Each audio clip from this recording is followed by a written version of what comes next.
Welcome to another show, another episode, right? We got our boys Joel and Bryan with 10 Net Zero. Howdy. And Excited glad you to guys be are here, coming, man. Excited to be here. I do say this every time, too. I'm like, two of my favorite people. But for real. You got a lot of favorite people, dude.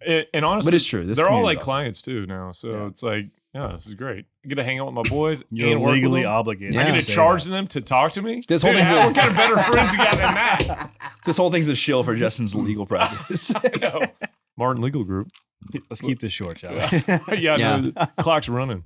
But 10 Net Zero, off-grid miners. Yes. We can do some on-grid stuff too, and we'll talk about all that. But kind of, why don't you guys start with, we do this every time too, but kind of tell you a little bit of background and how you got into it and all that kind of stuff and where you came from. And Bryan, Bryan's one of the rare people who have actually had a successful exit from a Bitcoin company right now. So I'm looking forward to hearing about it. I haven't heard about it yet. Yeah. Mm-hmm. Fun times. Well, I'm from Canada originally, East Coast, Newfoundlander. Why are there so many Canadians in Bitcoin? We'll get to that. Because it's a communist state. Oh, man. Whoa, shots fired. No, I mean, honestly, I tell people I loved growing up in Newfoundland. I loved growing up in Canada. It was a great place. I would have no problem raising kids there. But yeah, I worked in the oil and gas industry, moved down to Houston in 2016, right into the middle of that whole election thing that happened. I was like, man, this place is crazy. But, honestly, Newfoundland is a phenomenal place. We're known for being friendly. And I moved to Houston, Texas, and you guys are just as friendly or friendlier. Honestly, I love the people in Texas. I do agree. Yeah. Honestly, I've been to Canada a lot. Love the people for the most part. But Southern people are just freaking nice, man. Yeah. They are. And I'm from the Midwest, and I'm like, man, everybody down here is super cool. And Houston in particular, Houston has like really, really cool people. Houston's a very international city. There's a lot of different people here. But, anyway, loved it. I used to work in the oil and gas engineering side of things. Always wanted to do my MBA. So when opportunity came up to go to Rice down here, it's actually where I met Bryan. Long story short, moved out of oil and gas, got into Bitcoin. People know Stephen Barber of Upstream Data. Me and him went to engineering school together in Canada. Oh, okay. So he was my first intro to Bitcoin. He started Upstream Data in 2017. So I'd already moved to Houston. I was like, Steve, what are you doing up there, man? Like, what's going on? Because he left his job and started this company. And I was like, man, okay, that's crazy. At that time, Bitcoin had... What year was this approximately? This was 2017. 2017. Yeah. Okay. 2017. So I moved here in 2016. He started that in 2017. Bitcoin had, I think was it 20 grand in 2016, 2017? Oh, no. No, 10 grand? Dude, no. 2016? I think we were down. I think it was 10,000. 17 hit is when it peaked. Right, Yeah. right. Yeah. Yeah, it was like the first December. It was like the first bull Yeah. run that got a lot of national attention. Right? People were like, oh, I can't believe this thing's worth this much. So anyway, always chatted to Steve. Started Rice in 2018. Met Bryan there. We both had entrepreneurial aspirations. And then left the oil and gas world in 2020, and we started. 2021, and we started up 10 Net Zero, focused on oil and gas energy asset owners, and helping them solve problems utilizing Bitcoin. So that's kind of the Coles Notes version. Well, I got a question for you. Sure. It's very serious. Is Steve Barber as good at baseball as he tells everybody he is? Well, I have firsthand knowledge of that, actually. Yes. So Steve is a very tall guy, so natural and very lanky, skinny, you might say. Right? Oh, man. So he was a pitcher, and he could throw a bit of heat. He was a good pitcher. Now, at the time, I was much more slender and fit, and I was a leadoff hitter for an opposing team. And, I think I might have had 1,000 batting average at one point against him. Whoa, man. I can't. Shots fired. He's coming on. The real next question week. is, does anybody in Bitcoin fuck with pickleball other than us? That's what I want to know. I still haven't got to come out here and show you guys my old man skills, but I can freaking. You can pickle? Pickleball. We're going to have to go to the ball and pickle. I've never played. I've never played. You haven't? Nope. Okay, we're going to baptize you. Yeah. Well, Steve's coming on next week, by the way, so we're going to confirm the story. 100%, we're going to confirm the story. 100% confirm that story. Now, I will say this. When he moved from Newfoundland to Lloydminster, which is where he set up Upstream Data, and you can confirm this story as well. He pitched a no-hitter. Oh. And it didn't even make the newspaper. Dang. Yeah. I'm going to throw it was against a little league team. I'm going to throw a plug for myself here. I pitched a no-hitter in high school. Wow. And lost 1-0. So what? Yeah, disappoinning. How do you lose on a Wasn't a perfect game, man, I guess. the umpire She walked some really, people? Yeah. the umpire hosed me at the top of the last inning, and I froze the umpire on a curveball on a full count, and he dropped the ball. It was a strike, and that kid ended up scoring off of an error. Still hurts me. I dream about that thing. And they were the state champs from the year before. Ooh. Brutal. You could have thrown that football over that mountain over there. Mountains over there. I'll throw a football over the mountains over there. 1982. If coach would have put me in. Why didn't we could have won state? We could have won state. We would have won state. Coach put me in. Lost my chair, bro. No, other side, right side. Other side? There you go. Happened here. There we go. All right. Sorry. Technical malfunction. Bryan, tell us how you got into this. Yeah, all right. So I have kind of a weird origin story. So my brother moved to Korea, and he got involved with the Bitcoin meetup in Korea. And so he calls me, this is like 2014. He calls me, is like, hey, I can't buy Bitcoin over here. I need you to go on Coinbase and buy me some. So he like I don't know how he sent me the money, or it doesn't even really matter. Maybe he PayPal'd it, who knows? And so I bought Bitcoin for him, and I was like, well, I don't want him to be right about this, and I don't buy any. Yeah. So I bought some too, but I also didn't want to lose more money than him. Mm-hmm. So I bought less than him. Because I was like, if it goes to zero, I want to be able to say, like, you lost more than me. So he kind of won on that deal, obviously. That's but all right. That was how I got introduced. And I had actually like read clips of it, like news clippings about it. Just because I come from like a really like libertarian kind of mindset. And just kind of interested in it, even back when it was like, like the cryptocurrency Bitcoin fell to like $1 today, because like the very back page of the Chronicle talking about it, kind of thing. So that was kind of when I got in. So fast forward that story, back and forth, my brother all across 2016 into 17. I'm getting out of the Navy, so I have to decide what I want to be when I grow up. And so my brother again had said, hey, like, I thought of the best name for a Bitcoin wallet, and it was Billfoddle. So like a billfold, but we translocate I don't get it. The L and the D. So then to show him up again, I went and bought the domain billfoddle.com and was like, haha, like I have the domain now. Right. So we started like kind of ruminating, like, what could this thing be? And so we build this, it's like a stainless steel device that lets you hold your seed phrase from a ledger or Trezor. So you have to write down your 24 words. And so what our device does is it lets you like write, quote unquote, that in stainless steel, but it comes with these like little letter tiles, and you kind of slide them in. So it's fireproof, waterproof. So we start that up in late 17, early 18, right as I'm getting out of the military, and build it up into a pretty good e-commerce business. So and we just exited. It's for sale on ledger.com. We exited about a year ago. And I still run like biz dev for them a little bit, but that was kind of my intro into Bitcoin. That is actually awesome, because it's tough to exit in a business in Bitcoin still, I think. And it's a nice success story, right? And maybe you didn't get filthy rich, but maybe he did. He didn't. Maybe you did. Say. I don't know. I heard you lost all your Bitcoin in a boating accident. Yeah, also, that is true. All right. I would not say filthy rich or even rich, but you still gotta. He is filthy though. You still gotta work. No, it was fun, man. And the exit process is like just a whole nother beast. Right. A lot of lessons learned there. It's like a whole nother podcast. We don't want to get into that.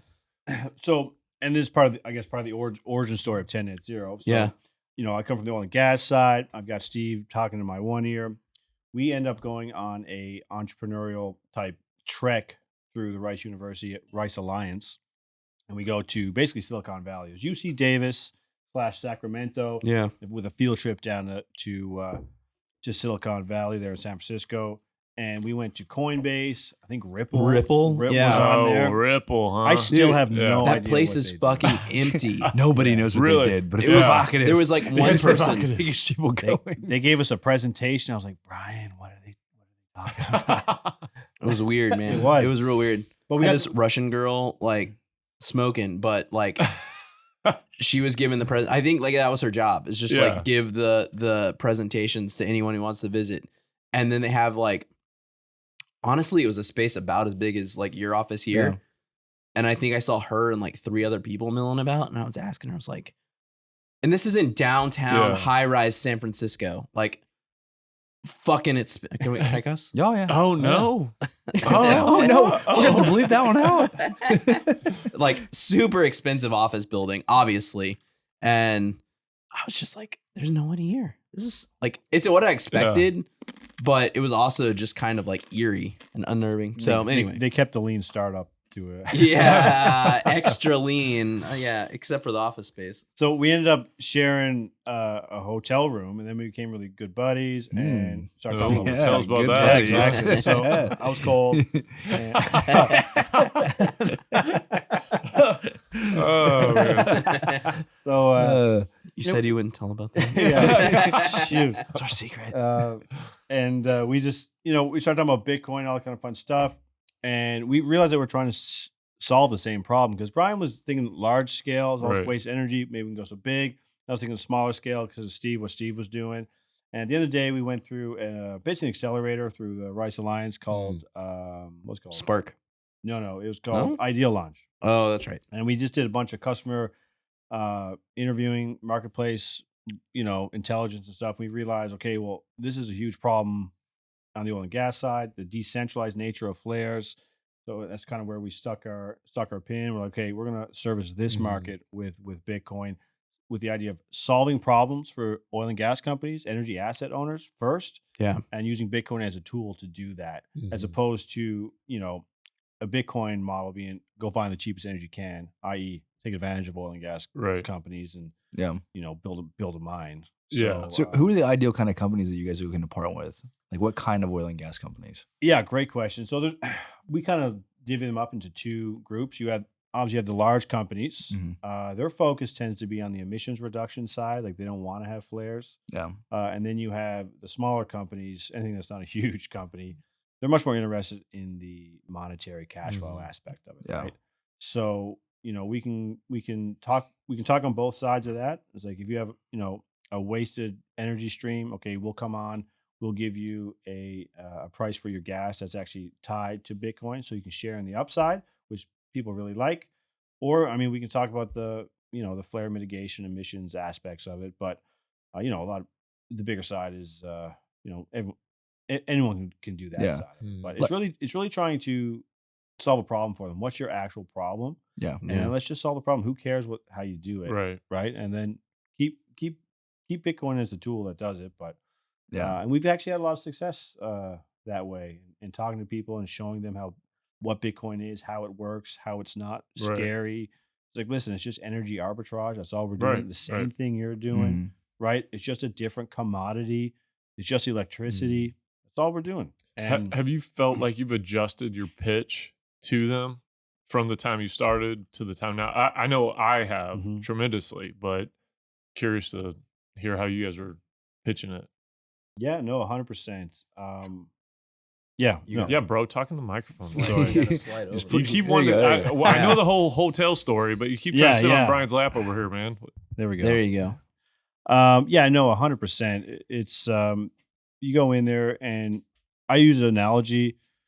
If you ask an engineer what time it is, they'll tell you how their watch works, Yeah, right? And right. it's just like, don't go down that alleyway. Do not talk about Bitcoin height. Do not talk about the time for blocks. Do not talk about ASICs and terahashes. Like you're stirring the pot. It's yeah. You're giving them a reason to not. Yeah. It's really hard not to get drawn because they're gonna Right. have those questions. I'm like, yeah, like a recent one. He was like, "Well, I don't understand why. Like, what happens if we don't win any blocks?" Right, And it's like, Like, how many times have I hop through a pool? Like, Like, explain that. Yeah. like it's like, and then so my analogy that makes sense to me is like, okay, if I buy one lottery ticket, like my chances of winning are really small, but and there's only one lottery every 3 days, or you know, but or every, you know, if we did it like if there was only one block every 2 weeks, right? But there's a block every so there's a lottery drawing every 10 minutes, and like I'm joining this pool with people who have 10% of all the lottery tickets. It was like, we're gonna win eventually, but it just like, even comparing it to a lottery, their brain just like went like, oh, you're gambling? Like, no, we're not gambling. Yeah. And so it was just like, oh my God. Like, so just like little things like that is the point I bring it up, is like, you can derail the whole thing. And like, they just like, oh, well, y'all are gambling with my money. Yeah. Like, yeah. I think the flare mitigation ESG side pitch is very easy to understand, right? Yeah. They have a problem, you come in and solve it. But on the whole, like, participating in the upside of Bitcoin, what is the pitch without overcomplicating it like that, right? And getting them down these rabbit holes to where the whole sales cycle takes forever or just implodes. Part of the problem that we have run into is once they know that you are going to mine Bitcoin, they think that you have quote unquote Bitcoin money. And so they're like, oh, well, you're going to be making millions and millions of dollars out here. So like, we need some of that. Right.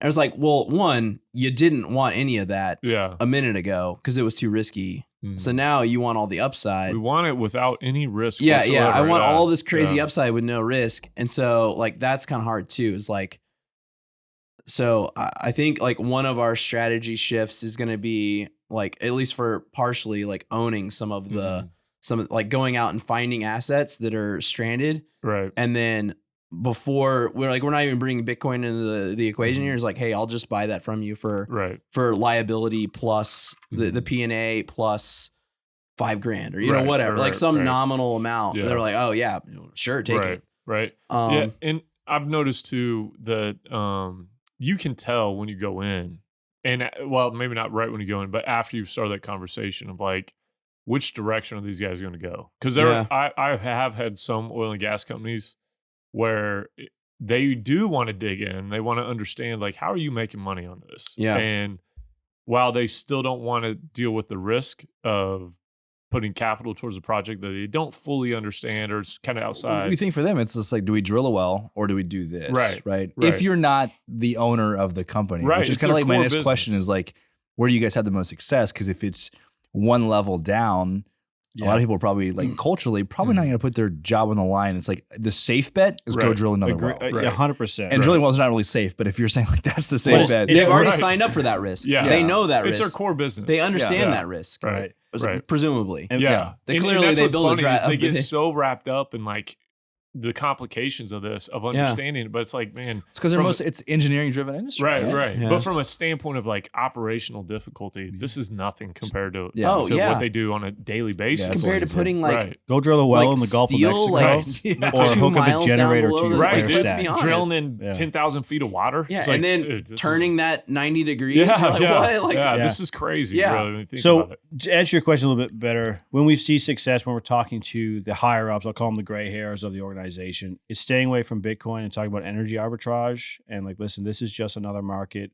A Bitcoin mine is a point of sale for your product into a different market. And it's a market that's open 24 hours a day. There's no middleman. And I can pay you daily if you want to, right? So the brain starts turning a little bit that, okay, that makes a lot more sense, you know, and okay, let's try something small. And, you know, and the other thing on the success side is, who are you talking to? And it's typically the younger PMs, the younger guys, I'd say, you know, they're late 20s, mid 30s people who already understand Bitcoin to a certain degree. And like, okay, this is just a technology. Yeah. And we can use this and we can get an edge over our competition. And they're the people that are bringing us in to talk to people. They're the people who come to us like, hey, I've got X amount of gas. What can you do for me? By the way, I can't put any CapEx in. You know, they have they that's a consistent theme. Well, very consistent. They have their constraints. That's gonna be one of my questions. It's like, how many times out of 10 is somebody like, I can't put any CapEx in versus somebody's like, hey, I'll get halvesies with you on this. Almost very few. But they have no problem doing OpEx. They have no problem bringing wells back online. They have no problem connecting things together. They have no problem managing wells. So from our perspective, it's like, okay, well, that's equity into a project. Maybe there's a joint venture opportunity. I'm going to keep asking this question because I want to see how the market's evolving throughout the podcast. But is anybody who already has offtake for their gas now considering the optionality of mining and being able to switch that back and forth? And then also my follow-up to that would be contractual obligations with offtake with the midstream. Yeah. So yes, there are people who have built a business at least. I mean, Dan Morrison of Amalgamated Sludge, that's his whole business model. Yeah. Basically is switching when you need to. Now he's not a huge Bitcoin mining presence, but he's doing that. He saw the value. He's a cool guy. Dan's a super cool guy. Just chatted with him. We just did the Midland meetup there last week, and he's a super cool guy, man. And it's funny, everybody knows each other. And it's such a small world. But like he's like a Goldman Sachs analyst kind of guy. He's not your typical Bitcoiner. He's sharp, man. He's an oil and gas guy who knows all the numbers, knows how to evaluate things, and he put Bitcoin into his operation because he saw the value in it, right? Like that's pretty cool. On the midstream side, I would say that is our biggest driver of business, at least opportunity-wise. Walk me through that. Because I was about to bring this up. I would say you get the most traction the fastest when the upstream side is up against some wall. The midstream has put some wall on them, and I mean, they've caused midstream has caused a problem on upstream, and it's like, well, we need to solve this like right now. Yeah. So there's always a sense of urgency. It's like, hey, we just got money sitting here. They're making all their money from E&Ps, and so there are times where they're going to run into a situation where they can't get a well online, and this is one where it's like, man, you could easily pop in there. Talking with Dan, he goes, I won't say the company's name. He said X company. He went. And he spit on the ground, right? Like as a joke. Midstream companies do have most of the power in these. Oh my gosh! In these relationships, right? It's not an even type thing. They're like, I'm the only game in town. Yeah. You come to me. Yeah. If I tell you I'm shutting down for a week for on-plan maintenance, we're shutting down for a week for on-plan maintenance. Right. If I tell you I'm curtailing you 60% because something happened way downstream, I don't care about your drilling program. That's not my problem.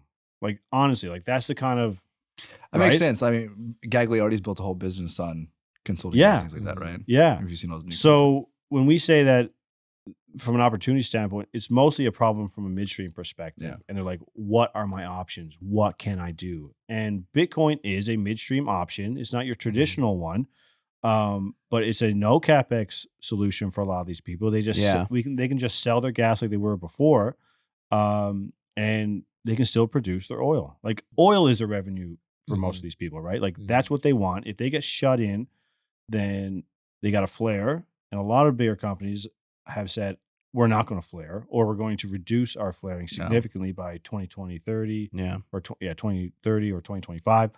Yeah. So if you're the P&L owner, like you got to like ask permission, or there's like, accounting for how much flaring you did. Yeah. And you don't want to be the guy with the most kind of thing. Right. You don't want those sins on your right. Well, and also on the midstream side of things, I think we've talked about this on some of the other episodes, but I still think that there's going to be a time before too long where a lot of the midstream companies are actually offering this as a service, as a fee, right? Like we're going to charge you a fee to bring out a miner just for situations where they couldn't get a right of way done in time, and you got a well that's coming online. And it's like they're dedicated to the system.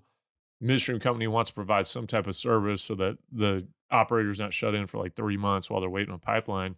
Come out and mine Bitcoin on that so they can bring the well online. I really think that eventually that is something that is going to be going on. But I also think that's an opportunity for groups like y'all to get bought, number one. Yeah. And but do you feel like, how far away do you think we are from something like that, where say even some service companies like Halbert and Schlumberger, all those kind of guys are like, look, we need to bring this in-house and start offering this as a service for situations where we can't get a well. Are you saying like the midstream group doing mining as a service, or them themselves just mining for themselves? Like they're purchasing it, right? You don't have to sell to the market. You could use it as they may just power. They may just do it and they keep the Bitcoin. But they'll bring in some S9s or something and just run it real cheap. You think about our whole topic of vertical, be vertically integrated. Man, if you're the midstream guy, you've got you have no shortage of supply of gas, right? And it's like you could come in, throw a bunch of S9s out there. It's not going to be hardly any capital, and eat up that flare while so they can produce their oil. Yeah. So I think that's going to be a hard decision to make whenever Bitcoin's ripping and it gets back to like 60K. Like you think about per MCF. Oh yeah. Well, this is the idea, right? It's like Bitcoin is another marketplace. Yeah. A commodity in a different marketplace, right? Like when we were, when it was ripping at 60K, you were making like $40 an M. Yeah. Killing it. Right? What gas trader wouldn't be like, I can make $40. And at the time, it was probably like, what, $4 an MCF? So you're making 10x? Yeah. Yeah. So why would you not have a site? Well, you know what I'm saying? Yeah. Why would you not have that as the question is, why wouldn't you do that? Right. So it doesn't make sense, right? It doesn't make, every business, to make the most money, you're chasing these tail ends of the business, right? Like the upside, that's huge. It lasts for a little bit of while. You're just trying to grab that lightning in a bottle. Right. That's every single business. That is oil and gas. Yeah. That is VC. That is all these business models. You pay all these dues just to have the opportunity to be there when the lightning strikes. When it happens. Yeah. Right. So I will say you need to have a good attorney at that point, though, to address the royalty issues. Do you know anyone? This episode brought to you by Martin. I don't know if you ever heard of Martin Legal Group, but we offer those type of services in that counseling. So, go ahead. No, my bad. I had to throw one in there. And Max too, right? You said he was. No, he's not a lawyer, but he's not a lawyer. You need a lawyer to go handle that stuff. Sorry, Max, but you can't do legal advice, buddy. To answer your question, not legal or financial advice. Right. Disclaimer. I think you are 5 years out from Midstream taking it seriously, and I think you're probably 3 or 4 years out from an oilfield services company taking it seriously. I was going to say 3 to 5 years. That was my number. That next bull cycle. I've heard tales on the oilfield service side. I've heard tales. I don't know if any of it's true. Well, honestly, I think they're going to have execution problems. Really? Yeah. Well, if they wanted to go out there and do it today, I think they'd have execution problems. Well, I think what they would do, I honestly think they're just going to scoop up groups like y'all. That is the first move, but I think even that's 1.5 to 2 years away. Yeah, we're away. I agree. Yeah. I think we're a ways away from that, but that is what will happen. I think it's. I've compared this. I've made this comparison before to if you rewind back to early 90s where there was Primeco and there was all these different cell phone companies and they all had these little fiefdoms all over the United States, and AT&T and Verizon went around and bought all of them up. And I think that is kind of what will happen here. This actually leads me into the next thing I wanted to talk to you guys about. Well, go ahead. Yeah, I wanted to add this. Excuse me. Gross, dude. That is disgusting. Smoker over here. I did want to add this point to that question is the reason that it's going to take that long for these companies to do it is because of internal inertia in these companies. Yeah. Right. Yeah. You still have senior leadership in these companies. That's a scam. Right. Yeah. That do not understand, do not get it. Unless their customers are out there asking for it, begging for it, they're not going to do it. If you look at any of these companies' websites and what their flare mitigation, I think Schlumberger is probably the furthest along. And theirs is hey, reduce as much as you possibly can. And when you have to flare, make it more efficient. That's your thing. And they're selling valves. They're selling, honestly, most of them are selling platforms that will measure how much emissions you're doing. That's where they're making their money. They're selling these platforms and they're selling these, just to measure it. Sensors. Yeah, exactly. That's their solution. They don't actually have a solution that will help. They're just letting you know. They're just letting you know. Yeah. Right? And I should say that, they obviously have very good technology in their valves and whatnot. But that's where every oilfield services, all the four majors, right? That's where they are. It's going to be a small guy who comes up and says, here's a new offering that's going to add value to the operator. And I think that's going to be a Bitcoin guy. Right. And honestly, I think it could potentially be us, right? That's what we're positioning to be in that space. So you have this inertia that you're trying to overcome, and their main customers are, the majors, right? The Exxons, the BPs, the Chevrons, they will be the late majority adopter of this technology, right? And they're going to blow up when they do. 100%. Yeah. And they're going to do it better than anyone else. Better than everybody else. Because they're going to be more efficient. Right. They have way more scale. They they have the best engineer. I mean, the nerdiest engineers, at least. Yeah. Like, but when you put those two things together. There's a lot of nerdy engineers. So many nerdy engineers. Like the Woodlands is full of them. I even know. I do know. I'm friends with some of them. Yeah. Hopefully they don't listen to this podcast, but what usually that results in, it's looking historically in other like business units across the oilfield services side, is they will come in and pay a premium for groups like you guys or anybody else in this space who they want to absorb, use all the resources, the corporate knowledge, of an SLB or Halliburton or whatever, and supercharge that, and then they just take it. Same thing with a midstream guy. Yeah. They're going to do that because they have the exact same problems. They have to overcome corporate inertia. They all have their little innovation groups, but they're not making the huge decisions. They're just investing in companies typically for a technology that they want to use. Right. Yeah. Right. So when you add those two things up, the company inertia, and then the idea that their customers even have more company inertia, that's why it's going to take so long for them to actually do something. Now, it's going to be the small guys who adopt it first because they need the edge. They're looking for that market edge. They're going to be the early adopters.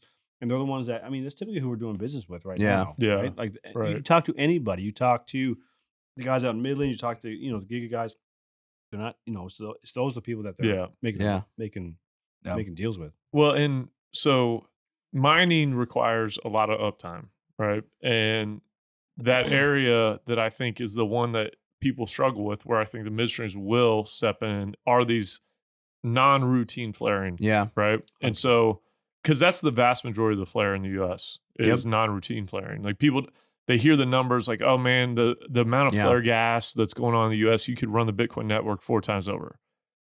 The reality is, from an operational standpoint, that's impossible. Yeah, it will not work. Can you walk people through a few instances of why you do non-routine flaring? Right. So when you drill a well, you bring it online, you got your IP, right? And you may not either have a pipeline in there, or you don't have enough room on the pipeline, or you just during drilling activity, you're flaring a lot. And so that flare gets counted on that overall number, but it's not a flare that you could actually go as a Bitcoin mining company, go set up an operation, because you're only going to be there for 3 months, like 3 to 6 months or something. Yeah. And at that point, then it's going to be turned online. That they're going to be sending that product down the pipeline to a midstream facility, down to an end buyer. That is what typically is happening with the flare gas in the U.S. Yeah. So it doesn't make sense for a mining group to go out there and be like, I'm going to sink all this capital and put it on the site. Yeah. That's why I think the midstream groups will come in, and service companies will come in and be like, you pay us a service. We're using some cheap S9s. Capital for them is cheap, and they're getting paid to go and just utilize that service to eliminate the flare. There are some flare sites that are more competitive for miners to go try to get, that are bigger, long-term, truly stranded asset where you can get gas and large volumes and scale, but they're few and far between. Yeah. So that's the area where I really think they're coming into play. What was I going to say about that? I forgot where I was going with that one, but that part of it, the non-routine flaring, that's the biggest issue with the flare gas. And so you guys are coming up with an idea, which I like. And I know another one that is talking about it, and I'm not going to say their name because they're my client, but you guys, you have some type of privilege with them or something? It's something like that. Okay. And, how does it work if we all have the same privilege? I know, because literally everybody's like, our client. Do you just share all of our dirt with us at the same time? Or? Yeah. I just talk about it without saying anybody's name. But actually, I do not do that. Just everyone, I do not do that. But so with that in mind, that you have to be online as much as possible in order to make this an economic endeavor from a Bitcoin miner standpoint, right? Yeah. You got to stay on. You need 2 years, really. Like you need 2 years to run a mine. In a bull or a bear, it just works out that way. You need 2 years. You gotta have 2 years. Yeah. And maybe you even like 2 years to break even. Right. And that's like, oh well, I have this generator now that's paid for, but like now what am I gonna do with it? Right. Like now I got to find another site. Yes, exactly. Yeah. It's a constant moving. And every time you move, there's a capital cost included and there's downtime included. And that downtime, it just extends your wife's ROI. pissed off because you're not home. Right. Kids are sick. Right. There's lots of stuff. Always. So with that in mind, you guys have kind of came up with the idea, the Bitcoin as a service. you want to talk about that a little bit and kind of explain what your thought process sure. is? I mean, I'll give you a little highlight, a little vision into what we're doing without, giving away the don't secret give away sauce. all the secret sauce, bro. My bad. Did I just screw that up? No, not at all. Not at all. This is privileged. However, privileged information. Before I start, I will need some Calumet 15. Yeah. If you don't yeah. mind. Oh, there we go. Which one's that? Right in the back next to the bulb. Yes. The most yes. expensive looking one, please. All right, yeah, break this bad boy. Let me give This is a fantastic bottle, by the way. Joel is a little connoisseur. I love this. All smells the same to me. I love it. Looks expensive though.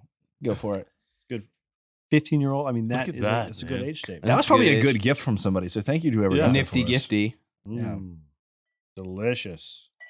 Caramely. 4 fingers. Is this Scotch? No, this is bourbon. Okay, bourbon. All This is right. bourbon. It's out of Kentucky. It's good stuff. Same people who make Sam Houston. Have you ever had that? I don't know, Joel. I'm Okay. This is the fine. first time I'm actually drinking a podcast in about 4 years. Yeah, no. So Wow. I'm enjoying this. Cheers. Yeah, Yeah, cheers. cheers. I actually did. I usually Sorry. podcast at like 9 o'clock in the morning. And With so, our- with like, Our Kinley Kinley, glasses. Enron, Who? Enron Is that- Parody. Is that? Oh my God. Is that Kinley? That's him. Go get him. yeah, normally the podcast at like 9 o'clock in the morning. So you guys know it's Friday night and it's like 7 o'clock. Yeah, so see, we're this just is a getting Friday night. a little ready for the So night's you don't activities. drink it 9 o'clock on a Tuesday morning? Only Mondays. Okay. Only okay, Mondays. yeah, Only Mondays. yeah, that's fine. The family man. Yeah.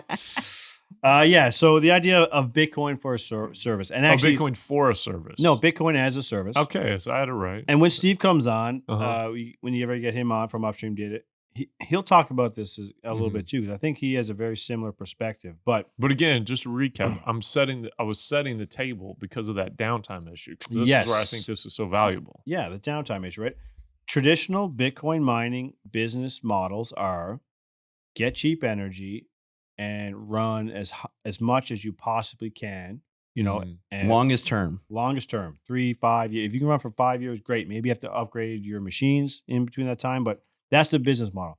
And that's what Bitcoin miners took to the oil and gas industry, saying, hey, we see all these flares out here. Like, this is a no brainer. Like, just give us that energy over there and everybody's happy, right? But not really, because as you pointed out, in the oil and gas industry, the problem is non-routine flaring, which is intermittent, Right. right? So Bitcoin as a service means that you're the one, it's your equipment, it's your capital, you deserve to be paid for a service. So how do you possibly integrate those two ideas?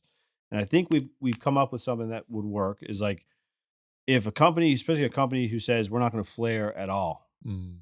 they get shut in on one of their wells because of on-plan maintenance downstream on their Mhm. midstream.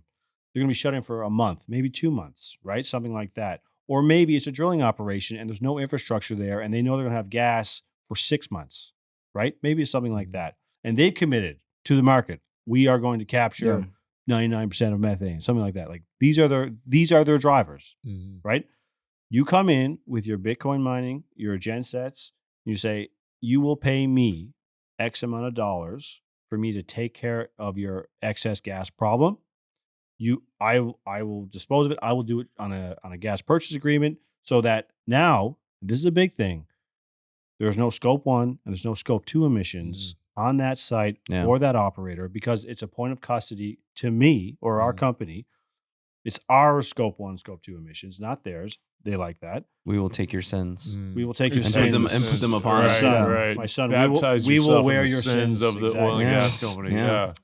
Yeah. We can reduce the emissions from flaring significantly, the CO2 equivalent by, what is it, like 98% Yeah, it's a typically, lot. something like Yeah. that. At a minimum, I'd say like 65%. Yeah, depending Yeah, on what their ratios are. Mm. We get mine Bitcoin, so we make a revenue, but we get paid for our service. Because all we're doing is turning that natural gas. You're just solving a problem. And We're there's solving a upside you problem guys. for them. Yeah. And here's the thing. When they say, be here on this date and leave on this date, We pack up our that's shit what and leave. you do. Yeah. Because you're a service. Mhm. And that's the key, right? Yeah. Being able to do that. Now, how do you keep the uptime? Right. Because the same problem exists For you guys. for us guys. Right. How do we do this? One, if you can charge a fee and get paid to do your service, that helps. Maybe you don't need a 95% uptime. Mhm. Maybe you need an 85% uptime, or Mhm. maybe you need a 75% uptime, depending on how much you're charging. So this is the idea of Bitcoin as a service. And if you can find a hub, and this is where I think this is a little bit of the secret sauce, but it's not hard to find. It's not easy to do. Find a hub on grid where you can hook up 80% of the time. Right. You don't need a PPA for 95% uptime. You can take the 80% day rate, real-time pricing on grid, hook your machines up there 80% of the time. And you don't have to have a block. That people got to understand that. Exactly. Right. Yeah. And before you finish it, just because I think that's important, like people got to understand what you're talking about is taking it from an off-grid site to an on-grid site that is going to have power at it consistently. And it's in particular in West Texas where we get, last week we had negative, I think it was this week, we had negative prices all day long in the West ERCOT hub. So that's a big deal, or the West hub of ERCOT. That would allow you to basically, like you could go run your miners all day long at negative prices while you wait for the next contract to come in and utilize your services off grid. So sorry, I was trying to. No, it's good. It's exactly right. So call it the hub and spoke model. You have a hub on grid, you pay real time rates or whatever, and then you're out in the field when you get called upon. And that's the risky part is, well, happens if you never get called upon. Well, you still have a pretty decent operate. You're not losing money, right? So you can survive. But the reality is, people are asking for the service. There is no short-term flare mitigation, flow assurance solutions on the market today for oil and gas operators. So do you have any kind of like special edge with like the mobility of like being able to sit? I was a logistics regiment in the Marine Corps, go out of the field, set up shit, tear it down, move locations a billion different times. It's a massive like kind of undertaking. I feel like setting up these facilities is kind of the same thing. Even in so you know what a water buffalo is? Oh yeah. Never drink the water from the fucking water buffalo. No, bring tons of water bottles with you. I have no idea what you guys are talking about. Yeah, just it's a trailer, and then you have these not very smart people who didn't score very good on their ASVAB. They're the ones who are in charge of taking care of your water, and like they like test it and make sure it's like not poison, but it always tastes like shit, and there's like chemicals and stuff in it, and so. Yeah, you just go to the PX and just get a ton of like smart waters and bring it back to the field with you. So I was a Humvee driver, so I had to always run back to the rear. Okay. So I was always just bringing. I was bringing back the goodies, like the goodie bags. Yeah, who wants the Snickers? $10. Come on. Who's got? You had like the roll of Skull. Yeah. The Cope rolls and There was one benefit to getting Humvee certified. So. I forgot what my question was. Oh yeah, mobility. Sorry. Mobility, yeah. Is there any sort of edge there? Or is it just you guys go through the painstaking process? So the execution strategy is the most underrated strategy in the world. Everyone's like, you need intellectual property. Everyone's like, you need, management, or you need first to market. Execution is what makes you money. Right. Yeah. Right. And it's going to be an execution strategy that wins the Bitcoin wars or the Bitcoin battle because it's a commodity. It's a commodity, and it's so everybody needs to have lowest cost business model. Like that's the only thing that has to everyone knows what the model is already. Right. So it's about execution. So like those are part of the things that you need. You're gonna have proprietary, I think, designs on how you make it mobile, but I think it has to be mobile, it has to be modular, it has to be scalable, and it has to be efficient. Right. You think you start to see like containers on the backs of trucks, like in the same way that you have like an entire frac fleet. Trailer. Yeah, a trailer. Yeah, trailer you just pull up and pull up, pull out. Yeah, like marginal 18-wheelers in the scope of what we're talking about are very cheap. Yeah, it's going to be about marginal cost. Who can do the best? Who can do the most efficiency? If someone calls me out and says, "Okay, I've got a month-long project. How long does it take me to demob off of that hub and then demob off of that site to get back to the hub?" Right. If you can do that in a day or 2 days or 3 days, if it takes you a week, you're in trouble. You're in trouble. Yeah. Right. That is, man. See, honestly, this idea that you guys are doing that's the precursor to the service model, right? 100%. That Bitcoin as a service. That is literally what I think that's what's going to be the future. I really do. And I always think of it as like Bitcoin, like right now is kind of up at like the high level of like, we have 50, 100, 1 gigawatt facilities like plugged in straight to the grid. And that kind of has to go away, and it's got to start trickling down into the cracks. Right. And this is a crack. Right. There's a lot of cracks. Like there's so much wasted energy. We found a slide from Lawrence Livermore Labs, where what is it, like 66% of all energy produced is wasted. Oh, it's insane. That's the thing people don't understand either. It's like wasted in transmission. It's wasted in heat. It is wasted everywhere, right? So you think like of all the electricity that we generate, we only use 33%. Yeah, right. And this is not like a Bitcoiner saying this. No, it's this is the government. Reality. Yeah, right. That's the reality, and that is the part about the whole energy consumption argument about Bitcoin that drives me nuts. Yeah, because it's like you guys have no idea. The vast majority of the energy that's coming from this that doesn't actually get captured. Speed round on facts here, Justin. Right, you ready? Right. It doesn't actually get counted on the renewable side. Like the mining council came out with 58% renewable or whatever. We should factor in wasted energy on that because I'll guarantee you a big portion of it is starting to come from wasted energy. Yeah. So whether it's behind the meter on grid or whether it's flare gas. Okay. How much energy on the Bitcoin network is considered sustainable? I mean, 58%, are we saying? Yeah. Good grade. It's about 60%. Right? Yeah. Look at Michael Saylor put these points out there. Yeah. That's how you know it. What is the most energy efficient form of industrial power usage? Oh, Bitcoin mining. What has the highest rate of efficiency gain per year? Oh, Bitcoin mining. Exactly, right? It's ridiculous, and it's not even close. Yeah. If you held every other industry to the same standard that Bitcoin has done on its own, there wouldn't be an industry. No. Yeah. There wouldn't be. There wouldn't be. That's the hypocrisy on this whole thing about the attacks on Bitcoin and Bitcoin mining. Is what industry would you not just in particular, I don't want to get politics, but the left in particular they would be praising so many industries if they got to 60% renewable energy. Yeah. They would be falling over themselves about it. Since we're in weird stats here, shout out to my boy Paul Sports for this one.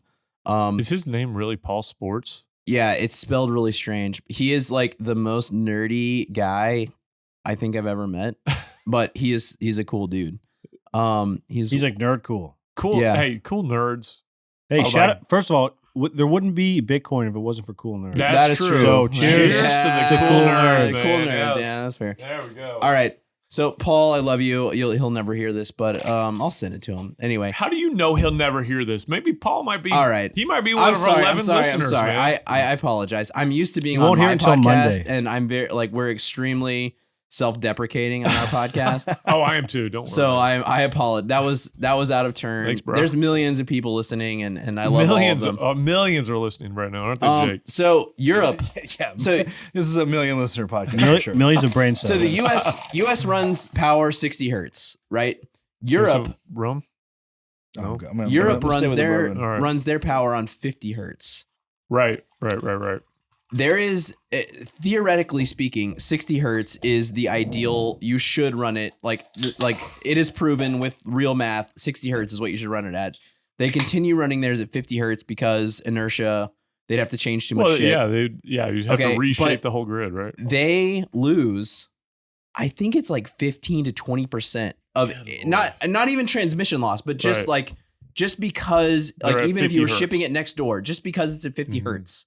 Yeah. They lose like 15 to 20% of everything generated. And it's like, so we're calling out the Bitcoin miners for this, but like you guys can't, like, I don't know. I get it. The hypocrisy it boils down to, it's rampant, but it boils down to too, is there's so many other low hanging fruit areas that you could go after for energy waste or consumption that is like, well, I'm not going to hate on solar. I don't hate on any form of energy because it's like if I'm truly a libertarian, I'm like, hey, free market guy, and if these things improve and they continue to scale, good.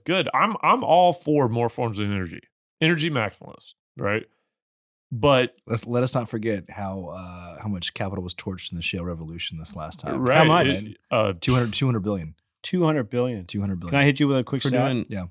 In the last 10 years, I think it was $10.4 trillion was poured into the renewable space, and it offset fossil fuels. I could be misquoting. It's either 83 to 82 or 82 to 81%, i.e., $10.4 trillion has spent in the last 10 years. Like less than 1%. And it made a difference in fossil fuel consumption by 1%.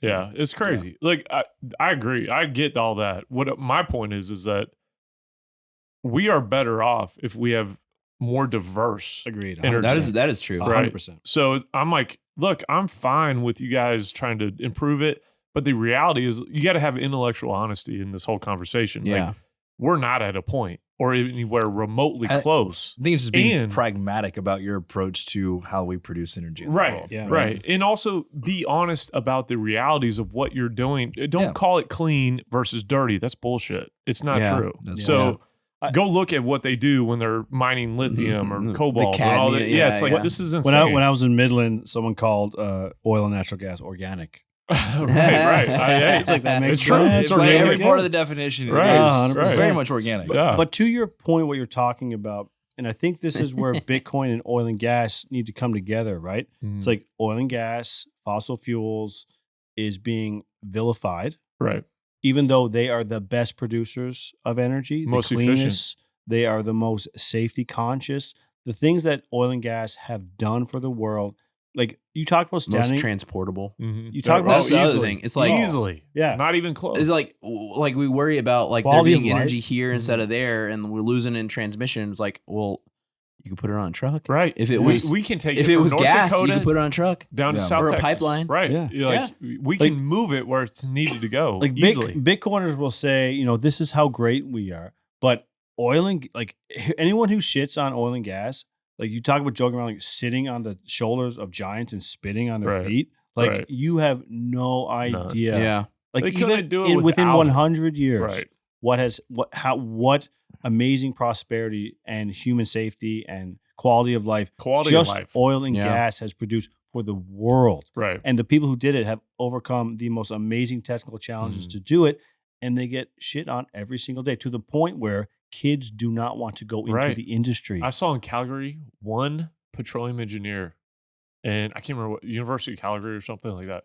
One petroleum engineer student. Yeah, that's insane. It's wild. That's bad, and we're going to pay the price for that one day. I think it was Peter Thiel was on a podcast. I think it was out of Stanford on Common Knowledge, and he said someone asked him. He was talking about, I was like, okay, what should you be looking to do? He goes, do what no one else is doing. And right now that's petroleum engineering. Right. If you want, like everyone's doing tech, everyone's doing all this stuff, go to petroleum engineering. You will have the highest paying job of all these people. Founders, and he runs Founders Fund, and they put their money where their mouth is. They've made at least 4 or 5 investments in oil and gas technology that I know about. Mm-hmm. And so that's one of the reasons I've always been a fan of his. Fan of his books, fan of just kind of him in general. But yeah, being one of the only, like, especially being part of the PayPal mafia, being one of these big, respectable figures in Silicon Valley and fucking with oil and gas the entire time all the way through. I got to say something real quick. Jake, that mustache is dope, dude. You like it, dude? I like it, bro. Dude, that's the second time I've heard that today. It's growing. So I'm getting a lot of gray right here. And I was on my Zoom calls. And I was like, the hell, 33, bro. How far are you from 40? You're only 7 years from 40? I'm only 7 years from 40. Only 7 years from 40. And so I stayed in the mirror and I just went, I just shaved it off and I was like, oh no. I was like, I'm going to do a stash.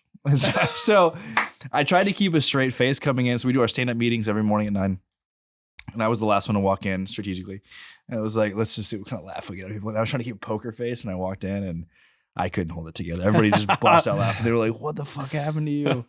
So yeah, I look like a cop Colin's right now. got a pretty shaggy beard going. It's a pretty shaggy beard. I'm trying to shame him into at least cleaning it up a little bit. Like something like yours, right? Yeah. Well, I just saw him the other day though, and I was like, dang, Joe, that thing is getting stout. Mine was a little wild there. Yeah. So I go to like the Liver King vibes? No. Just like shirtless, dude. Do I look like Liver King? Dude, you look just like Liver King. Pretty much, yeah. Everything he learned from me, actually.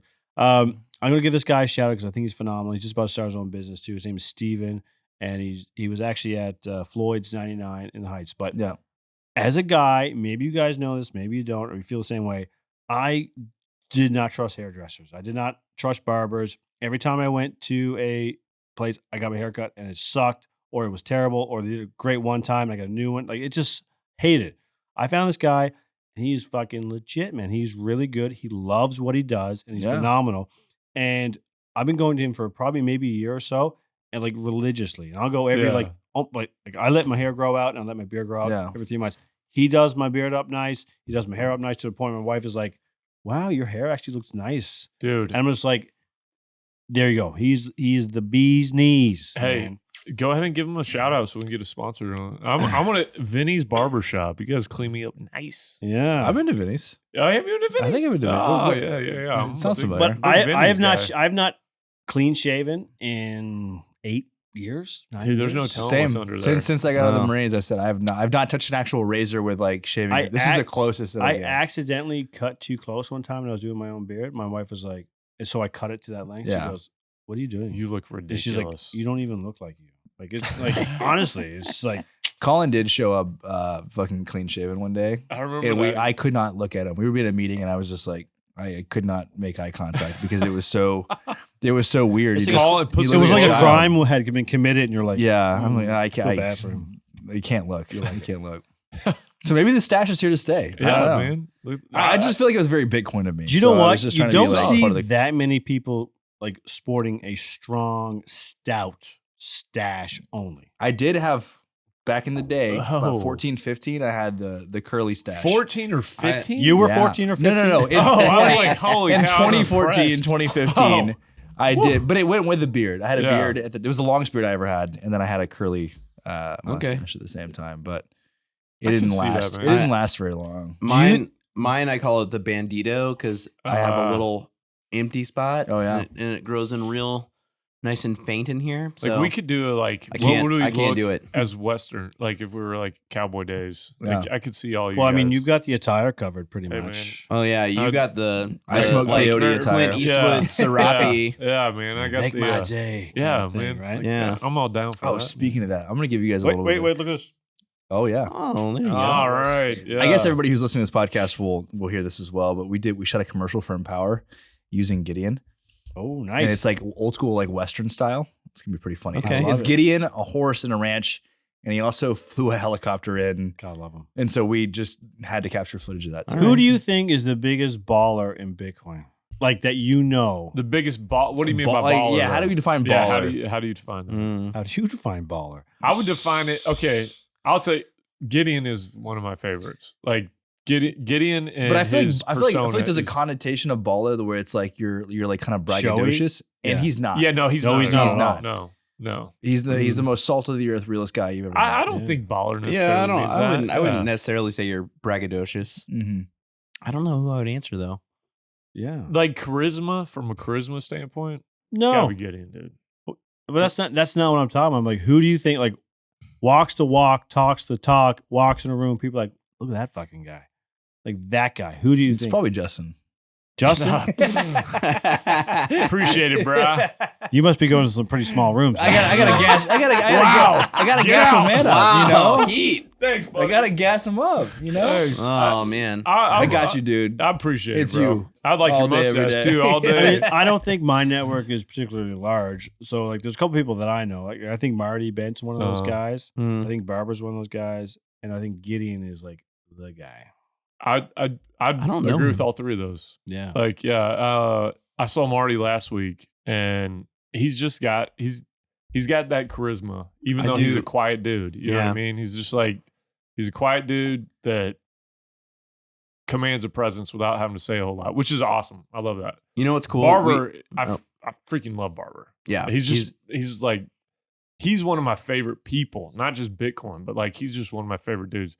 Same way with Gideon. Just like, so Gideon is like the type, like when you talk about walking the walk, like that dude puts things in a way that very few people I know put it. I'm going to share some private DMs. So Gideon, he texted me and he said, he's like, y'all inspired me by coming on the podcast. Yeah. Right.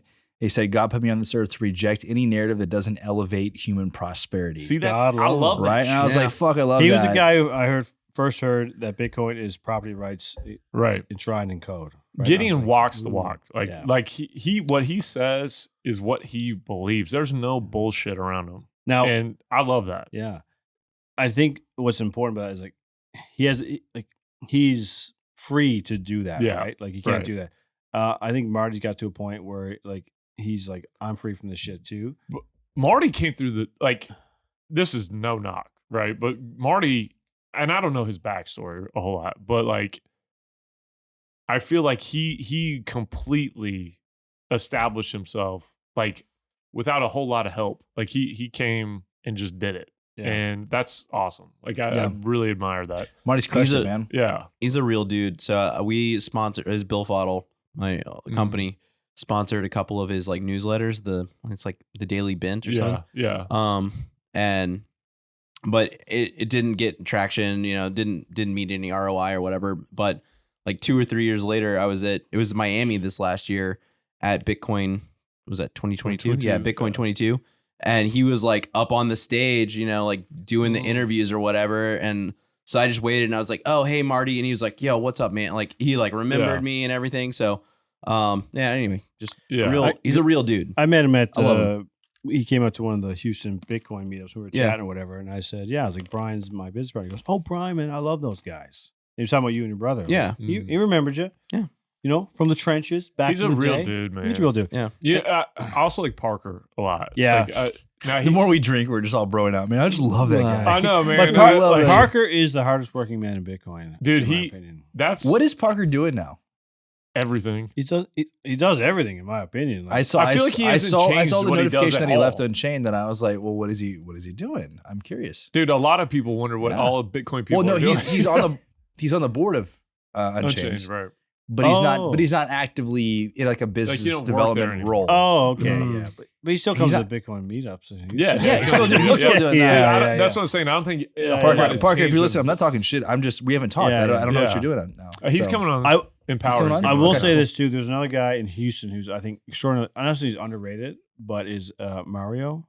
I love Mario. Man, Mario's one of my favorite. He might be the most connected guy. Mario might be the hardest working dude in Bitcoin. Like Mario fucking knows a lot of people. He is just lot. He literally every single machine. I'm like, hey, Mario Gutierrez. Yeah, solid dude, and honestly, coolest geologist I've ever met in my life. Yeah, and I mean that's not saying much, but all right. Yeah, that's not saying a whole lot. We love the geologists here. There's so many layers to those guys. Right. Get it. Boom. I like it. Podcast is over. Just multiple pay zones to the geologists. Now, okay, that's us. That's Houston Network. Bryan, you've been around a lot longer, and you have a lot more international connections. I don't know. Tell me some people that you like. I don't know, look up to, or like who are people that you think like this guy's the bee's knees, like. Boss guy or gal. I mean, I have my mentor here in Houston, Allie. I would say I don't know. I don't want to say his last name, but just really successful in Bitcoin early, and we just kind of really hit it off. I'll tell you who oh, my bad. Go ahead. No. And then the Ledger guys, Eric, the founder of Ledger, another old school Bitcoiner. The person I maybe respect the most for like taking what they believed and actually putting it to practice. My ears are burning. I know Joel Fulford. You are up there. You're number 1A. All right. 1B. No, 1A. Oh, you're 1A. Gerson Martinez. And not a whole lot of people know who he is, but he is one of the nicest people I've ever met in my life. But this dude. That's how he got me. Super sharp. He left like a Wall Street job, cashed everything he had made, and just mines Bitcoin now and gets hosted to do it. But like, he's from El Salvador. He's got a great backstory. The dude is incredible. Like El Salvador is now like kind of looking to bring him in to work with the government. Mm-hmm. And he is literally like, if there's anybody I admire in the space from just a standpoint of like walking away from the fiat world and like diving full bore into Bitcoin, I've never seen anybody that I respect as much as him. From literally just like, I'm done, this is where I'm going. Yeah, and that's what he does. And it's good for him. That's awesome because you don't hear about all these people. No, Jake, what about you?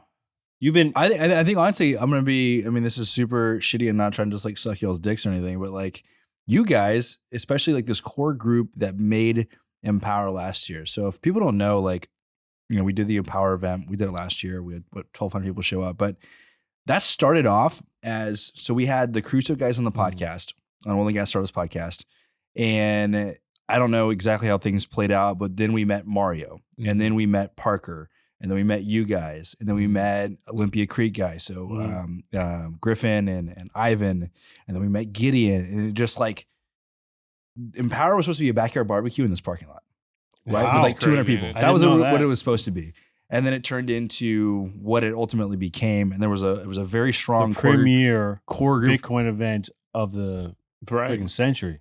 Accidentally, which is what the amazing part was. The but best that was Bitcoin like mining event every year. Everyone who went, and this is, I mean, I'm just gonna pump your tires a little bit. Everybody who went said this is the best event I've been to the entire year. Right. And they went to every event. Yes, even over Bitcoin conference. I'm not gonna lie. I've had a few drinks now. I'll say this. Day one, showing up to Empower, like that was the biggest event we'd ever put together. Also, context, we pushed all of our chips in. That cost us as much revenue as we made the entire year prior. Wow. Okay. Yeah. We were literally embodying what it means to be a wildcatter and literally saying, if this doesn't fucking work, we're putting our reputations and our lives You put those on on the the line. table, dude. on the table. But thanks to you guys and thanks to this community, like we pulled it off and it was like fucking amazing. I was like pretty emotional day one, seeing the magnitude of the event. I was like, oh shit, like this is huge. I'm not gonna lie to you. I'm a little disappointed. Unfortunately, I didn't go. Oh, so is that what you're Brian. disappointed about? Is that what you're That's going to say? what I was gonna say, Brian. No. I was really disappointed you didn't From show what up. I've heard, though, and I feel like maybe this is even value add here. Someone who didn't come can say what they heard. It was the mix of people there, because it wasn't all just like Bitcoin. I'm gonna be a little crude. Bitcoin circle jerk. Yeah. Yeah. Right. There was like Real, like people real from talk. Exxon came Right. just to, I mean, not to be like, yay, rah, gung ho, I love Bitcoin, but just to like, well, what's this about? Right. And so like, I know Joel met some people there that we benefited from that, like, it drew a crowd that was not just like there to rah Bitcoin, right? Which there's a place for that. And that's always fun. Miami. Like, so you go to Bitcoin. Yeah. You go to Miami to Bitcoin 2023. Yeah. Like, it's a great time, but you're not going to meet like oil and gas companies. Yeah. Shell is actually sponsoring so that, maybe it's which different this year. Shell, I don't know. I'm We'll see. sorry, but why would you not be sponsoring something in your backyard? You know what I mean? I'm not If trying. anybody's a contact to Shell, I would love to talk We to would you about love sponsoring. to talk to Shell, right? But on that note, we are actually like I've sold 75% of our sponsorships for this year, and we are 3 weeks into the year. Wow, that's impressive. Yeah, it is. So like, so just to, I don't want this to be a whole show for Empower, but like this year will be absolutely bigger and better in every single way, despite the bear market. Right. Just think when we get into next year, dude, and the like 2025 is gonna be sick. Yeah, like, but I don't know if y'all have been to have y'all been to the 713 Music Hall? I haven't been. That's the new venue. Yeah. So we did Eighth Wonder last year. We love those guys, but ultimately what it came down to was building infrastructure to do something festival style is wildly expensive, and then you also run the risk of rain. Right. Yeah. And so which you ran into. We ran into for the first hour of Empower. Anybody who was there for the first hour, like that totally sucked. And I thought that was like the end of us. I thought I was going to have like a mental breakdown. And then it turned around and it was beautiful and it was wonderful. You know what I love though? Like as an entrepreneur, Yeah. behind the scenes view of being like, my God, my life is crumbling before. Right. Like, Yeah. It's so stressful. You know what I mean? Like, well, all of us here. Well, have been yeah. Like entrepreneurs, you know what I mean? It's you like, get these like moments where you're like on the mountaintop, like, oh man. Yeah. I am so fucking rich, and then all of a sudden you're like, oh, I'm broke. Shit. Yeah. I'm like my wife's gonna leave me. I am destitute. Right. How do I even feed my children? Yeah. I know. And it can happen. Dude, just gosh, I bam! love that stuff because you can't explain it to No. people who haven't done it. If, you know if, what I mean? If It's you've like, had a guy who's like gotten a W-2 for the last 20 Right. years, there's no they way. don't get it. No. They don't get it. How stressful. That's but why. exciting. That's why Wildcatters is such a great name that you guys. Yeah. have, Yeah. Right? Like I think, wish there was a lot of thought that went into that. We literally like Digital Wildcatters. We looked at the URL. It's available. Bought Yeah. it. Made a YouTube, and that was it. But like, there are people who are entrepreneurs that follow you guys because they're Right. entrepreneurs. They're not digital. Right. They're not digital. Yeah. They're not Right. Wildcatters. They're not oil and gas guys either. Entrepreneurs. Yeah, they're just. Yeah. It's just like entrepreneurs are, especially now, are digital Wildcatters. Right. They're Yeah. just like Yeah. trying to do It's something. just a right? different name. I Love do it. gotta say though, Jake, I'm a little like I think I was on more panels last year at Empower than anybody else. You were literally the man. And you got guys the haven't MVP. had me be on one yet this year. I haven't got any emails. What? I haven't got any. I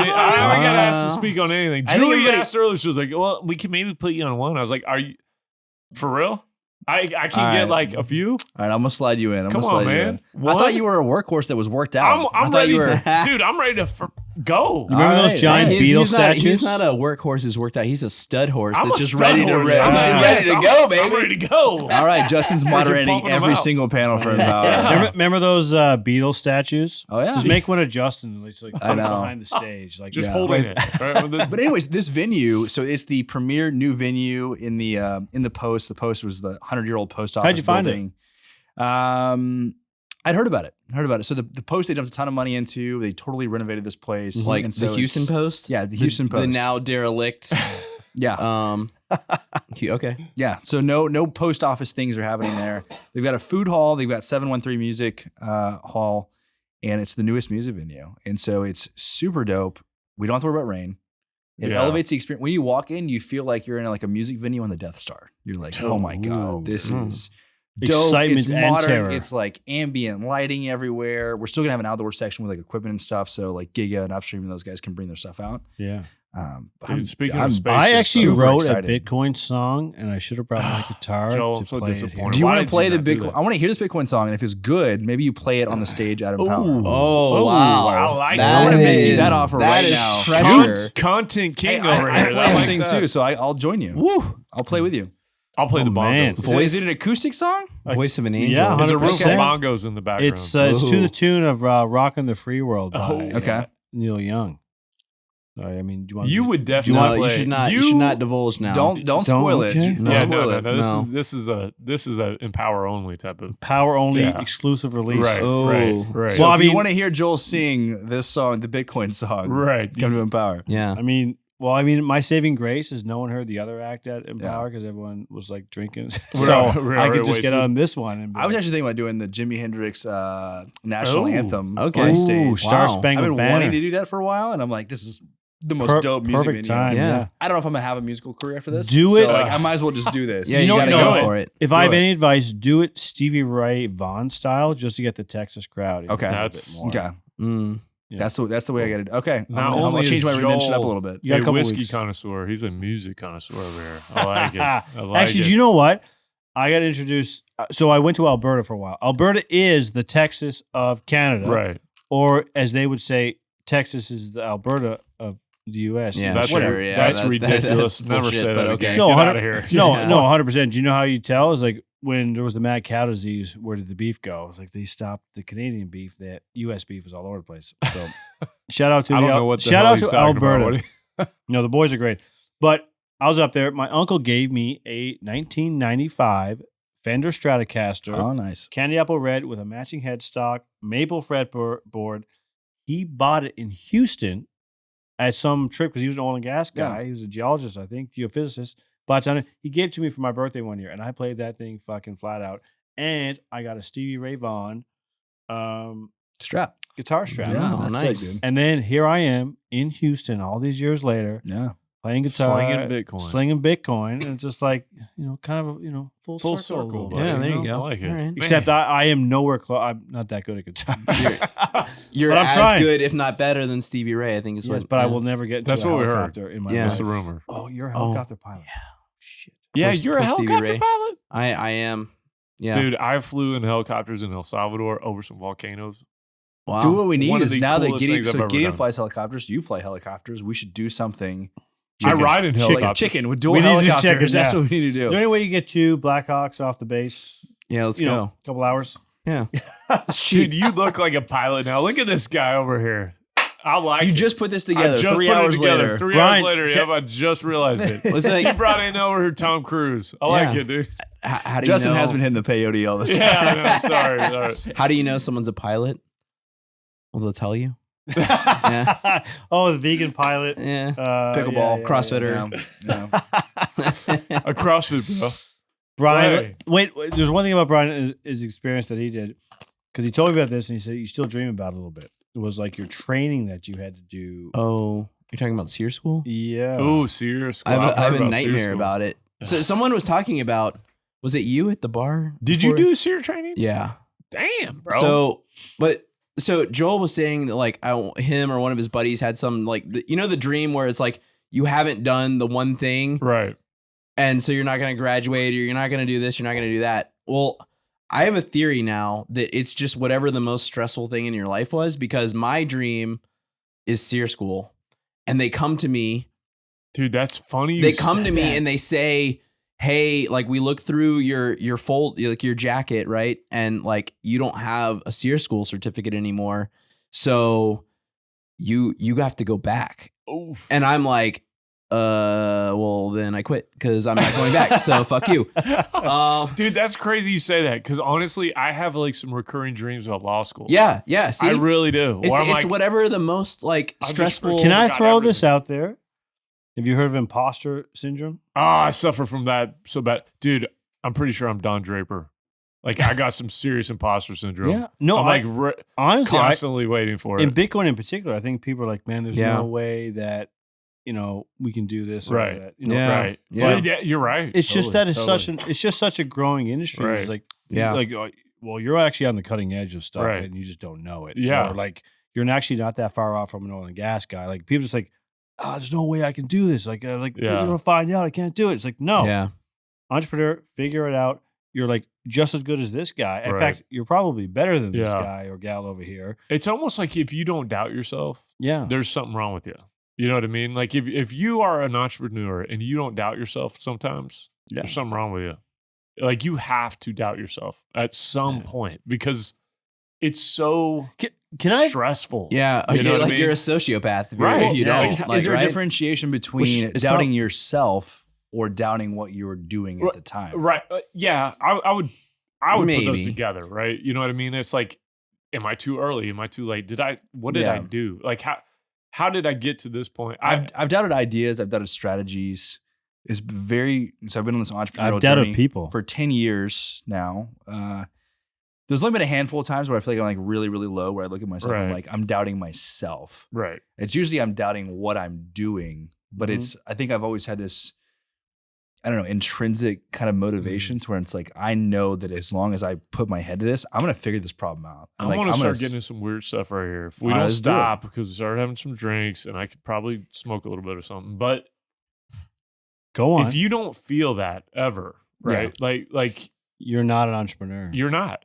Yeah. And that part is what comes with it, because you got to be there's a certain level of toughness that I think comes from a mental toughness. I think the official term is grit. Grit, whatever. Yeah. It's interesting this comes up. I mentioned like Ali earlier, my mentor. I think of him as my mentor. Yeah. And I was talking to him, and this was like probably like 3 or 4 years ago. Like, Bill Fodl was like just like starting to get the initial traction. And like, I was just like, I don't know, man. Like, we're selling some stuff, but just that doubt kind of creeps in, And he was like, dude, I envy you, because like, you're going to look back on this and like, you're going to wish that you were back here and you had that like unsureness about everything.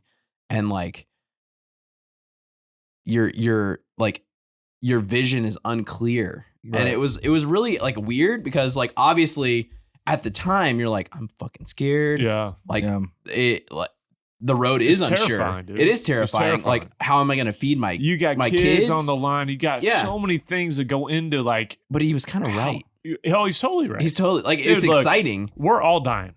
We're all going to die. Now, all of us. Time out. I got to finish this. I just say one thing. All right. The audience could not hear the silence, but we're all entrepreneurs, and we were hanging on every word he just said. We're just like 100%. But it's true. Yeah, it's true. It's all true. It's like, we are living out stuff that most people are never going to feel. Right? You know what I mean? Like, choose not to, because it's terrifying and it's scary and it's hard, and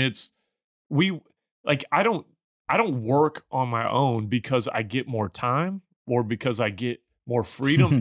It's literally it's the inverse. It's the inverse. You have no time. You have no freedom. You work harder. You sacrifice more. Yeah. You put your kids on the back burner more. You put your spouse on the back burner more. It's hard. It's difficult. It's a struggle. Being an entrepreneur is like, you almost have to be, and you have to be this way. It's not like you're just like, no. And you have to be almost self-centered in a way, because it's almost like bodybuilders, right? Like, it's not a team sport. It's all about you.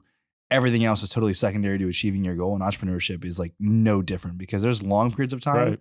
I always say that entrepreneurship is seasonal. At least it has been for me. There's certain seasons where I do 1 billion hours a day, like 7 days a week. I remember, and that's like I remember 6 you months showed me straight. the cot that you slept on. Like, it's very likely after these drinks that I sleep on that cot tonight. You know? So there's other times where it's like, hey, like you're not really taking your foot off the gas, but you're not maybe quite as stressed as you've been. But don't worry, it's coming. Mm-hmm. You know, it's going to come back. You know it's coming. Yeah. You know what I mean? Always it's like coming it's not back. going away. Yeah. And a part of it is if you're not feeling that on a regular cadence, what I've come to learn is you're not pushing yourself hard enough. And the thing is, you can't even explain it to people. As a guy, as a guy who comes from corporate, me too. You came from corporate, right? Your paycheck hits every 2 weeks. You do your thing. Your family's happy. Everybody's happy. When that cadence stops of you getting a constant paycheck, right? Fear sets in. You start hearing the wolf at your door. Yeah. Right. Yeah. Dude, it reminds me of Puss in Boots. I watched it the other day with my kids, and this wolf is coming. He's death, right? And it's like you hear him. You do all the time. This is like the third time you brought up this movie. I know, this movie dude. really made an impact. Well, it's kind of deep. You know what I mean? Watch Puss in Boots, dude. Yeah, honestly, like I was talking to my wife the other day, and it was like, we don't get paid every month. Mm-hmm. We get and I didn't draw a paycheck from Bill Fodl for almost 3 years, right? And then when bull market hit, it was like gangbusters. Yeah. Like Rain Man, went crazy. And then we sold it. Right. So it's like, we're not going to get paid for 3 years. And then it's just like the heavens open up and like that is a very strange cadence to get paid for things. See, that's why people can't do it. Yeah. That's why everybody can't do it because it's so to stay on the path to success is so freaking hard, dude. It's so hard to like stay dedicated and not let everybody else tell you, you're wrong, you're screwing up, you should be doing this. Even your own family sometimes is telling you like you're wrong. You're not doing you should be doing this, you should be doing that. And you want to listen to them. Yeah. You know what I mean? But it's like you have this deep seated, ingrained like you just knowledge know something's true. Yeah. You know you can't stop. Yeah. You know what I mean? Sorry, I get fired up. No, man, but that's the thing. This is a tchotchke you're selling. Yeah. Like I was told that. Yeah. Like you're selling a tchotchke. It's like, well, I don't know what that means, but you're not wrong. Like it kind of is like just like trinket, like a piece of trash. Right. You're a piece of trash, I think is what he said. Like, not sure. Bryan. Like it is a very like strange object to sell. Like it's just a weird hunk of metal. But there's enough people who value it. I was in school with Bryan when he was going through this, right? So we went through this battle, and then when we decided to do 10 net zero, I was like, man, I'm gonna quit my job. I'm gonna do this. He goes, "You're in for a world of hurt." Right. He knew the battle. Challenge. I knew what was coming for Joel, and did you believe me? You know what? I was like, this is interesting. I've never asked him this before. Nobody ever believes anybody. Whatever. I'm better than that. Yeah, it's like I was like in my heart. For you, maybe. In my heart, I was like, okay, maybe it'll take 6 months. Yeah. You know what? Maybe. Yeah. It's been a year and over that. Yeah. And 110%. It's like Bryan was 100% right. You completely changed the way that you live your life, right? Like the way you view life. Like the way that I viewed risk before I started this is completely different than the way I view risk now. Right. The way I view risk now is like, how much am I going to regret not doing this? Right. As opposed to when you have $150,000 salary saying, oh, I'm going to potentially lose that. Yeah. Or, whatever. Dude, it's wild when you think about it. It's completely different. Yeah. And when I look at my kids, I got 2 small boys, love them to pieces, Jack and Ben. It's like, I want them to be able to look at me and be like, that's what a man does right there. They go for something that they believe in and they want and they sacrifice. And you build something. And it builds something because that's what, honestly, I think that's what men do. Men build something. Whether they build a career or they build a family or they build a business or whatever, men build stuff. And I am very thankful. And I think you have a phenomenal wife, by the way. You need someone who's there to support you doing that kind of thing because that honestly, I think that's what actually makes the difference. Oh, dude. Is the person supporting you Yeah. while you If you don't have the support, it's a rocky It is road tough. regardless. But man, if you don't have, right, man, yeah, dude, it's rough. we need in there. That's dope. Yeah, I don't want to be the buzzkill. We've gone for an hour and a half, so Yeah, All right. yeah. This has been fun. Are there any It's been so much pressing fun. questions that we can? No, we'll have that in episode 2 with All right. Team Net yeah, Zero. this is not a one-off. Yeah. This is like this Okay. community's not that big, so we're gonna have people on. Yeah, we're gonna be on. kind of over. rotating through. I tell you what, I was super. This was so excited, much man. fun. This is my first podcast I've ever done. I'm What? super freaking Really? excited. Yeah. Oh well, man. That's surprising to me. I'm kind of new. Brian's got his own podcast, Rock and Roll. Do you? He did. Yeah. What is Dude, it? yeah, What is give it? a plug Give a here, buddy.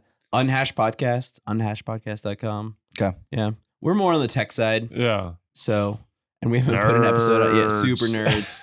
Nerds. I'm Lame. actually the like Lame. least nerdy of all the people there. yeah. And I'm saying that as like As a compliment. as a compliment to Right. the other people. Yeah. I just kind of, what I do is I say, oh, hey, Ruben, Tell us I about know your the nerdy answer. shit, man. I know the answer to this question, but some of our listeners might be wondering, and then I get to ask like, You get to ask on behalf of everybody Yeah. else, even though you're wondering yourself. exactly. Right. I get yeah. it. I get so it. it's nice. Well, dude, listen, both of y'all, thank you so much for coming on. Had a It's been great fun. time. I'm gonna Thanks drink so on more much. podcasts. This We is do fun. more like Yeah, 6 we do. o'clock podcasts. We, Yeah. like, Late Friday, Friday night. night, Yeah. get I like get it. lit, Yeah. Yeah. something like that. going to is a lot have, of fun. we got a lot coming up, some other shows with Yeah. some good dudes too. And dude, the best thing about this space is hanging out with your buddies, man. So, Yeah. Yeah, it's fun. It's a Yeah, lot of I fun. It's a love it. really, really good community. Everybody loves each other yeah, for the most part. Yeah. for the most part. There's a few people. who- There's a couple D-bags in there, but Yeah, Yeah. it's to be expected. don't have to talk about you know. those guys. yeah. Who are they? Could you please specify? They're not getting to who- come on. We've got a the whole show. we've got a whole episode dedicated to the D bags Right, and Bitcoin. right. The D bags. If they're not on here, it's because they're a D-bag. There you go. D-bags. So now everybody that were like, I don't know if you can. We're going to have to start asking. They're We going heard to the wait, episode, we're a D-bag. clamoring. Am I a Right. D-bag? No. Thank you, Yeah, fellas. yeah. Thanks y'all for Appreciate being it. here. Thanks No, everybody thanks, for guys. listening. The response so far has been absolutely amazing. Like and subscribe, bro. like and subscribe. Hit the notification bell. We'll see you guys at Empower. It's going to be amazing. I think we had 1,200 last year. I think we landed at least 1,500, if not 2,000 people this year. Jake promised So- he's going to get me on some panels. That's I'm awesome. going to get you on some panels, dude. We're going to make it happen. So and you- then Joel, we're going to sing the Bitcoin song. So And Jake's gonna drink champagne. I think I'm going he to drink said. champagne. I'm Yeah. taking my shirt off. We're There going to we have a go. good time. Nice. Woo! Love it. We'll see you guys in the next episode. Thank you. All right.